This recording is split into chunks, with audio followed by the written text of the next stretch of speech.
Hello বন্ধুরা, welcome to my history IQ fact YouTube channel. আজ আমি আপনাদের সামনে তুলে ধরতে চলেছি পার্ল হারবার অ্যাটাক সম্পর্কে কিছু ইতিহাস। পার্ল হারবারে আক্রমণটি ছিল মার্কিন যুক্তরাষ্ট্রের হাওয়াইয়ের হনলুলুতে পার্ল হারবারে আমেরিকান নৌঘাঁটিতে জাপানিজ নেভি কর্তৃক এয়ার স্ট্রাইক, যেটি ঘটেছিল 1941 সালের 7 ডিসেম্বর রবিবার সকাল 8টার সময়। সেই সময় মার্কিন যুক্তরাষ্ট্র দ্বিতীয় বিশ্বযুদ্ধে সংঘাতের একটি নিরপেক্ষ দেশ ছিল। হাওয়াই এবং অন্যান্য মার্কিন অঞ্চলে আক্রমণের ফলে 8 ডিসেম্বর 1941 সালে আক্রমণের পরের দিন মার্কিন যুক্তরাষ্ট্র আনুষ্ঠানিকভাবে মিত্রপক্ষের দ্বিতীয় বিশ্বযুদ্ধে যোগদান করে। পার্ল হারবারে জাপানের সাম্রাজ্যের আক্রমণটি প্রশান্ত মহাসাগরীয় অঞ্চলের ভবিষ্যৎ নিয়ে মার্কিন যুক্তরাষ্ট্র এবং জাপানের মধ্যে কয়েক মাস আলোচনার আগে ছিল। জাপানি দাবিগুলির মধ্যে রয়েছে যে মার্কিন যুক্তরাষ্ট্র জাপানের বিরুদ্ধে তার নিষেধাজ্ঞাগুলি শেষ করে দ্বিতীয় চীন জাপান যুদ্ধে চীনকে সহায়তা করা বন্ধ করে এবং জাপানকে ডাচ ইস্ট ইন্ডিজ এর সম্পদ অ্যাক্সেস করার অনুমতি দেয়। একটি নেতিবাচক প্রতিক্রিয়ায় প্রত্যাশায় জাপান তার নৌ আক্রমণকারী দলগুলিকে 1941 সালের নভেম্বরে হাল নোট পাওয়ার ঠিক আগে পাঠায়। মার্কিন যুক্তরাষ্ট্র দাবি করে যে জাপানকে চীন এবং ফ্রেঞ্চ ইন্দোচীন থেকে প্রত্যাহার করতে হবে। জাপান একটি প্রতিরোধমূলক পদক্ষেপ হিসেবে আক্রমণের উদ্দেশ্য করেছিল। এর উদ্দেশ্য ছিল ইউনাইটেড স্টেটস প্যাসিফিক ফ্লিটকে যুক্তরাজ্যে, নেদারল্যান্ডস এবং মার্কিন যুক্তরাষ্ট্রের বিদেশী অঞ্চলগুলির বিরুদ্ধে দক্ষিণ পূর্ব এশিয়ায় তার পরিকল্পিত সামরিক পদক্ষেপে হস্তক্ষেপ করা থেকে বিরত রাখা। পার্ল হারবারে আক্রমণ শুরু হয়েছিল হাওয়াইয়ান সময়কাল 7:48 ঘাঁটিটি 353টি ইম্পেরিয়াল জাপানি বিমান দ্বারা 2টি তরঙ্গে আক্রমণ করেছিল।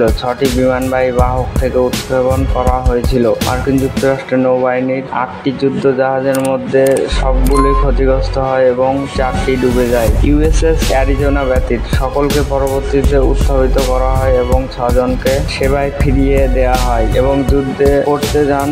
জাপানিরা 3টি ক্রুজের, 3টি ডেস্ট্রয়, একটি অ্যান্টি এয়ারক্রাফট ট্রেনিং জাহাজ এবং একটি মাইন লেয়ার ডুবিয়ে ক্ষতিগ্রস্ত করে। 180টিরও বেশি মার্কিন বিমান ধ্বংস করেছে। মোট 2403টি আমেরিকান নিহত হয়, 1178 জন আহত হয়েছিল। এটি হাওয়াইতে রেকর্ড করা সবচেয়ে মারাত্মক ঘটনা।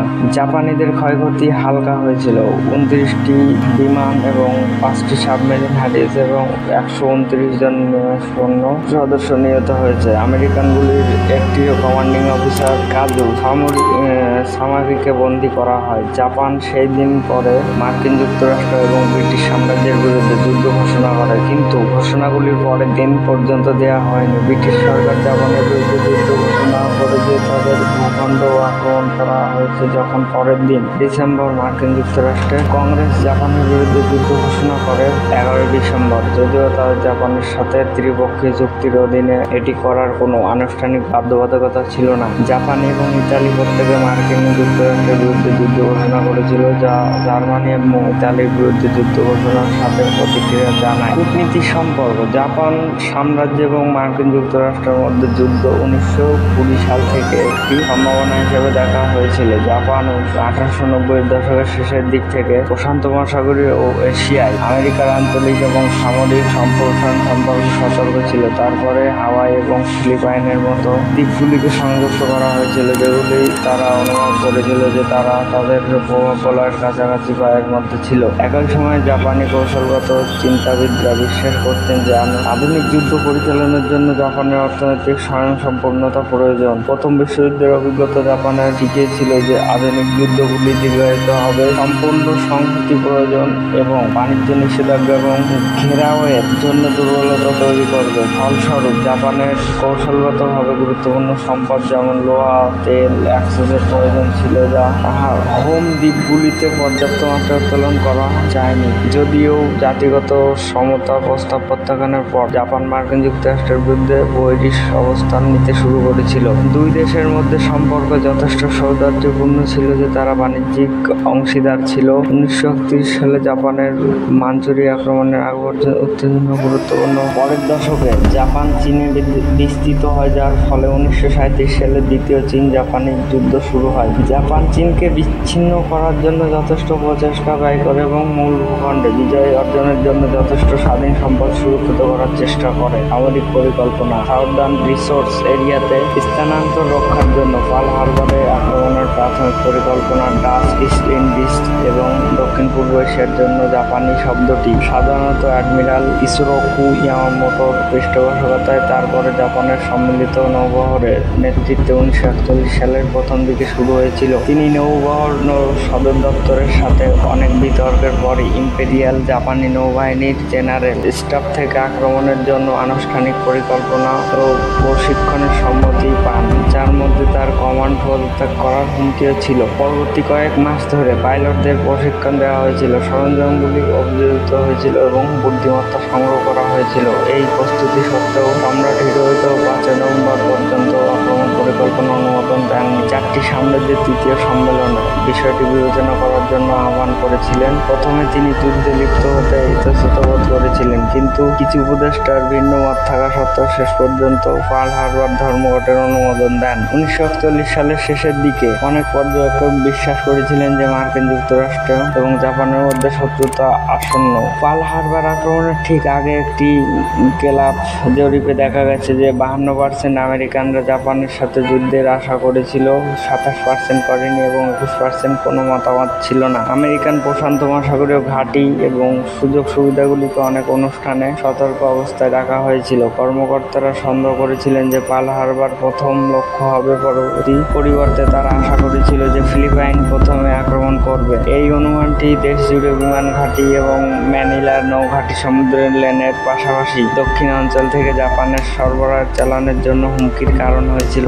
তারাও ভুলভাবে বিশ্বাস করেছিল যে জাপান একসময় একাধিক বড় নৌ অভিযান চালানোর ক্ষমতা রাখে না। এর উদ্দেশ্য জাপানি আক্রমণের বেশ কয়েকটি প্রধান লক্ষ্য ছিল। প্রথমত, এটি গুরুত্বপূর্ণ আমেরিকান নৌবহর ইউনিটগুলিকে ধ্বংস করার উদ্দেশ্য করেছিল, যার ফলে প্রশান্ত মহাসাগরীয় নৌবহরকে ডাচ ইস্ট ইন্ডিজ এবং মালায়ার জাপানের বিজয় হস্তক্ষেপ করা থেকে বাধা দেয় এবং জাপানকে হস্তক্ষেপ ছাড়াই দক্ষিণ পূর্ব এশিয়া জয় করতে সক্ষম করে। ইম্পেরিয়াল জাপানিজ নেভি IJN নেতারা আলফ্রেড হায়ামানের নির্ধারক যুদ্ধ মতবাদকে দাবি করেছেন, বিশেষ করে সর্বোচ্চ সংখ্যক যুদ্ধজাহাজ ধ্বংস করার মতবাদ। দ্বিতীয়ত, 1940 সালের ভিনসন ওয়ালস আইন দ্বারা অনুমোদিত জাহাজ নির্মাণ বিজয়ের কোনো সম্ভাবনা মুছে ফেলার আগে জাপান তার অবস্থানকে সুসংহত করতে এবং তার নৌশক্তি বৃদ্ধির জন্য সময় কিনতে আশা করা হয়েছিল। তৃতীয়ত, প্রশান্ত মহাসাগরীয় অঞ্চলে আমেরিকার বাহিনীকে একত্রিত করার ক্ষমতার উপর আঘাত হানতে যুদ্ধজাহাজকে প্রধান লক্ষ্য হিসেবে বেছে নেওয়া হয়েছিল। যেহেতু সেই সময় নৌবাহিনীর মর্যাদাপূর্ণ জাহাজ ছিল, অবশেষে এটা আশা করা হয়েছিল যে এই আক্রমণ আমেরিকান মনোবলকে এমনভাবে পূর্ণ করবে যে আমেরিকান সরকার জাপানি স্বার্থের বিপরীতে তার দাবিগুলি ত্যাগ করবে এবং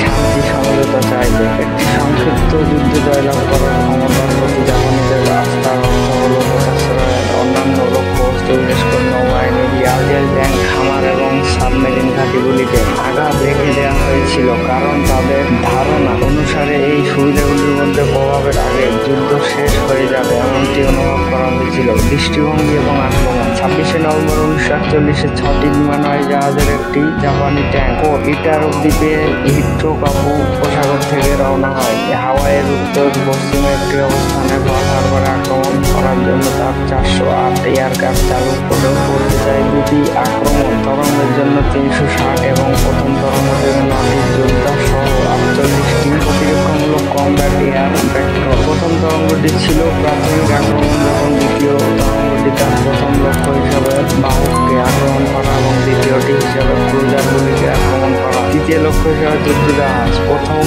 মূলধনী জাহাজ আক্রমণ করার জন্য ডিজাইন করা বেশিরভাগ অস্ত্র বহন করা হয়েছিল, প্রধানত বিশেষভাবে অভিযোজিত টাইপ 91 এরিয়াল টর্পেডো, যা একটি অ্যান্টি রোল মেকানিজম এবং একটি রোডার এক্সটেনশন দিয়ে ডিজাইন করা হয়েছিল, যা তাদের অগভীর জলে কাজ করতে দেয়। এয়ার ক্রুদের সর্বোচ্চ মূল্যের লক্ষ্যবস্তু যুদ্ধজাহাজ এবং বিমানবাহী বাহক, বা যদিও এগুলো উপস্থিত না থাকে, অন্য কোনো উচ্চ মূল্যের জাহাজ, ক্রুজার এবং ডেস্ট্রয়ার নির্বাচন করার নির্দেশ দেওয়া হয়েছিল। আক্রমণ শুরু হওয়ার আগে ইম্পেরিয়াল জাপানি নৌবাহিনী ভারী ক্রুজার চিকুমা এবং কান থেকে যথাক্রমে ওহু এবং লাহাইনা রোড মাউই আমেরিকান নৌবহরের গঠন এবং অবস্থান সম্পর্কে রিপোর্ট করার আদেশ দিয়ে রিকনাইসেন্স ফ্লোট লেন চালু করে।